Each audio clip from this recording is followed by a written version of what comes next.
اللہ کریم نے فرمایا بندہ مومن جان لے اگر میں تجھے ایک مشکل دوں گا تو میں تجھے کتنی آسانیاں، چلے سارے بول دیں کتنی جی، کتنی اللہ تعالیٰ آسانیاں دے گا؟ 2 آسانی۔ ہم لوگ اچھا جب ہمارا ذہن بن جاتا ہے نا کمزوری کا، ہمارا جب مزاج بن جاتا ہے مایوسی کا، پھر معاملہ ذرا ہمارے لیے گمبھیر ہو جاتا ہے۔ اگر ہم یہ ذہن بنائے نا کہ مشکل میرے اللہ کی طرف سے آئی ہے تو وہ مجھے آسانی بھی ضرور عطا کرے گا، تو پھر اللہ ضرور ہی آسانیاں عطا فرماتا ہے۔ اور جو مشکلات زندگی میں آتی ہیں نا، حضرت مولا علی شیر خدا رضی اللہ تعالیٰ عنہ کا بڑا خوبصورت فرمان ہے۔ حضرت علی فرماتے ہیں جب تجھے مشکل آتی ہے تو وہ تجھے رب کا پتہ بتانے آتی ہے، وہ تجھے اللہ کا پتہ بتاتی ہے۔ اس لیے کہ جب تو سارے اسباب کر لیتا ہے، جو ضرورت ہوتی ہے پوری کرتا ہے، تندرست ہو کے وہ کام کرتا ہے، پھر بھی کام نہیں ہوتا، تو اس کا مطلب ہے کرنے والا تو نہیں، کرنے والا کوئی اور ہے، جو کام کرنے والا کوئی اور ہے۔ تو عزیز بھائی یاد رکھیں، ہر مشکل کے ساتھ اللہ نے آسانی رکھی ہوتی ہے۔ اگر اللہ تبارک و تعالیٰ بیماری عطا کرے تو اس کے ساتھ اللہ پھر جو تندرستی دیتا ہے وہ بھی بڑی اعلیٰ ہی عطا فرماتا ہے۔ اگر اللہ کبھی غربت دے تو پھر اس کے بعد جو اللہ تعالیٰ آسانی دیتا ہے وہ بھی بڑی اعلیٰ ہی عطا فرماتا ہے۔ اگر کہیں سے آپ کو دکھ ملتے ہیں تو پھر جب سکھوں کا وقت آتا ہے تو پھر گنے نہیں جاتے۔ یاد رکھیں مشکلات کے پہلو میں آسانیاں ہوتی ہیں، اور جس آدمی کو مشکل آتی نہیں، میرے نبی کریم سید عالم صلی اللہ علیہ وسلم نے فرمایا مومن کو جو مشکل بھی آتی ہے اللہ اس کی برکت سے اس کے گناہوں کو معاف فرما دیتا ہے، اللہ اس کی برکت سے اس کے گناہوں کو معاف کرتا ہے۔ یہاں تک کہ حضور نے فرمایا میرے مومن کو کانٹا بھی چبھے تو اللہ تعالیٰ اس کی مشکل کو آسان فرما دیتا ہے۔ 2 بزرگ بیٹھے تھے، ایک حضرت احمد رحمت اللہ علیہ اور ایک حضرت شرف الدین منیری رحمت اللہ علیہ۔ تو حضرت شرف الدین منیری کہنے لگے کہ دوست اصل میں وہ ہوتا ہے جو دوست کی طرف سے آنے والی تکلیف پر صبر کرے، جو اللہ کی طرف سے آنے والی تکلیف پہ صبر کرے وہ اللہ کا محبوب ہوتا ہے۔ تو حضرت احمد فرمانے لگے نہیں مجھے تیری بات کی سمجھ کوئی نہیں آئی، صبر کرے وہ اللہ کا دوست ہے، مصیبت پہ صبر کرے۔ تو کہا جناب پھر اگر نہیں سمجھ آئی تو آپ بتا دیں اللہ کا دوست کون ہے؟ تو آپ فرمانے لگے جو محبوب کی طرف سے آنے والی مصیبت کو اس کا تحفہ سمجھ کے قبول کرے وہ اصل دوست ہوتا ہے۔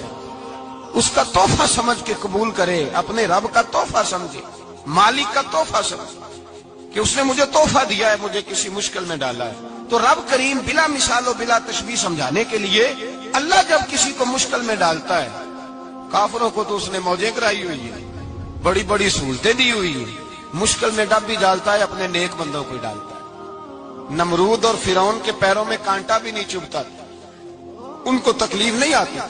تکلیف کسے آتی تھی؟ اللہ کے نیک بندوں کو تکلیف آتی تھی۔ حضرت رابعہ بصریہ جب تک زندہ رہی تب تک بیمار رہی، جس دن طبیعت ٹھیک ہوتی تو کہتی اے اللہ تو کہیں مجھ سے ناراض تو نہیں ہو گیا، تو کہیں ناراض تو نہیں مولا جب تو مجھے تکلیف دیتا ہے تو میں رو کے تیری عبادت کرتی، جب مجھے دکھ ہوتے ہیں تو میں سجدے میں تڑپتی، اور خدا بندہ اب تو میں سکھی ہوں، موج میں ہوں، مجھے رونا ہی نہیں آ رہا، تو خدا بندہ تو کہیں ناراض تو نہیں ہو گیا مجھ سے۔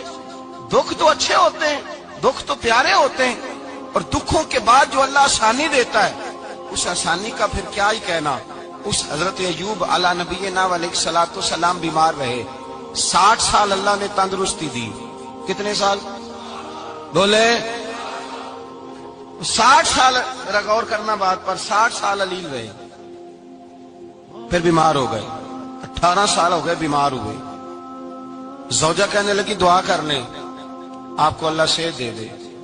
ہمیں اگر کوئی بندہ پوچھ لینا کہ بھائی کبھی کوئی خاص بات تو سناؤ، تو ہم جو ساری زندگی سکھ کے ساتھ سوئے ہوتے ہیں وہ بات نہیں سناتے، وہ جو ایک رات درد سے نیند نہیں آتی اس رات کا قصہ سناتے ہیں، کہتے ہیں وہ میرے الٹے دانت میں درد تھا تو میں ساری رات سو نہیں سکا۔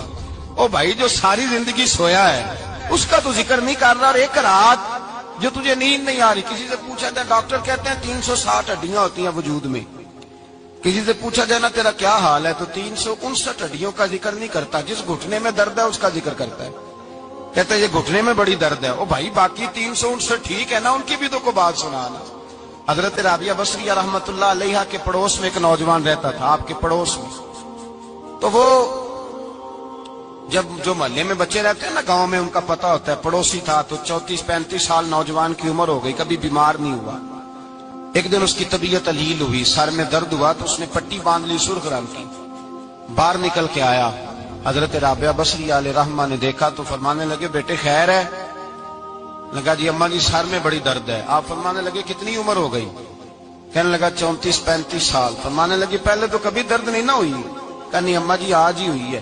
تو آپ فرمانے لگے 34 سال اللہ نے صحت دی ہے، تو نے شکر کی ایک پٹی بھی نہیں باندھی، اور آج درد ہوئی ہے تو شکوے کی پٹی تو نے فوراً ہی باندھ لی ہے، کوئی شکر کی پٹی بھی باندھنی چاہیے۔ حضرت ایوب 18 سال بیمار رہے، زوجہ کہنے لگی دعا کر لو، تو آپ فرمانے لگے بی بی سے کہ صحت کتنی دیر رہی؟ اس نے کہا 60 سال۔ تو آپ فرمانے لگے ذرا بیماری کو بھی 60 سال گزر لینے دو، پھر دعا بھی کر لیں گے۔ یہ دعا کی، اللہ یہ لفظ کہے اللہ نے صحت دے دی، تندرستی آ گئی۔ ایک دن گھر میں بیٹھے بیٹھے زوجہ کہنے لگی کہ ایوب یہ بتاؤ دکھ اچھے کہ سکھ؟ آپ فرمانے لگے سارے دن ہی اللہ کے ہیں، پر دکھ بڑے اچھے تھے۔ مجھ سے پوچھو تو دکھ بڑے اچھے تھے۔ کہا کس طرح؟ تو حضرت ایوب فرمانے لگے جب میں بیمار تھا تو 24 گھنٹے میں ایک دفعہ میرا رب میرا حال پوچھا کرتا تھا، ایک دفعہ میرا اللہ پوچھتا تھا ایوب تیرا حال کیا ہے؟ فرماتے ہیں 12 گھنٹے تو لذت ہی رہتی تھی کہ میرے رب نے میرا حال پوچھ لیا، اور اگلے 12 گھنٹے میں انتظار کرتا تھا مالک حال دوبارہ کب پوچھے گا۔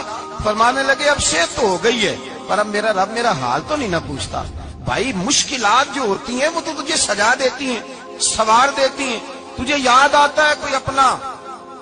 جب تجھے درد ہوتی ہے نا، تکلیف ہوتی ہے، پھر تیرا دل کرتا ہے کوئی کندھا ملے جہاں میں سر رکھ کے رہوں۔ پھر اسی لیے تو کسی درویش سے کسی نے پوچھا تھا اپنا کون ہوتا ہے؟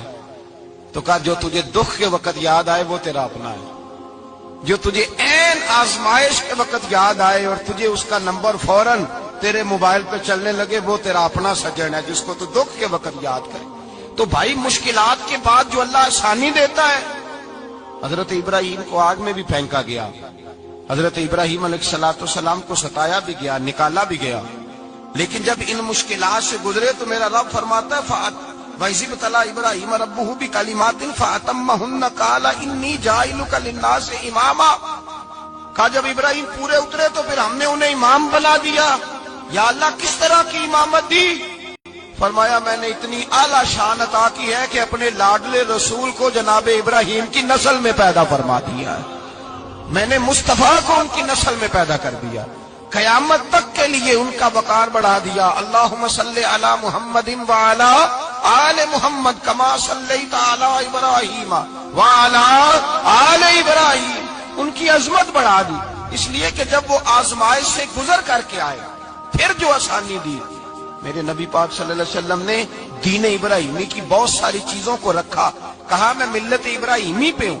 جب کوئی مشکلات کو عبور کر کے آتا ہے، جب کوئی تکلیفیں سہ کر کے آتا ہے، اس کے لیے جو اجر ہوتا ہے، اس کے لیے جو پھر اللہ کتنی ذرا بڑی توجہ کیجئے گا۔